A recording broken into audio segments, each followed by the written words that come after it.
sekarang mereka dah Macam aku dengar podcast macam keluar sekejap. So, awak lebih kepada politik ke? Saya dengar, saya ambil mengetahui hal-hal negara ni. And siapa? Yusuf Yukas. Kenapa podcast Radio Go Podcast ni boleh terjadi? Disebabkan satu podcast. Siapakah? Dipanggil Podcast Okay Let's Go. Macam mana aku boleh kenal dengan Okay Let's Go? Ada satu episod dekat YouTube. Dia buat satu recording podcast naik sampan dekat satu pantai dekat Pulau Ubin. Oh, Pulau Ubin, Singapura. Pulau tu pun dipanggil Pulau Tek. Pulau Tek, pulau apa? Pulau Bantai. Naik sampan bet.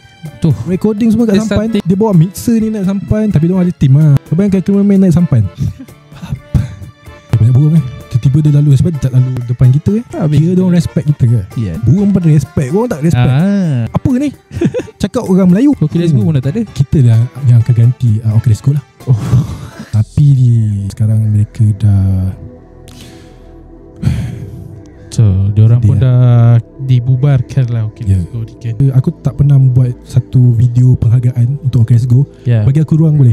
Boleh. Nak menggunakan peluang ni untuk mengucapkan terima kasih kepada ketiga-tiga podcaster daripada Okay Let's Go, Zah Ismail, Haji Razi dan juga Din Nur Rahim, kerana mengajar saya untuk menonton ataupun minat kepada podcast. Aku start menyaksikan diorang bila time tahun-tahun yang down sebenarnya.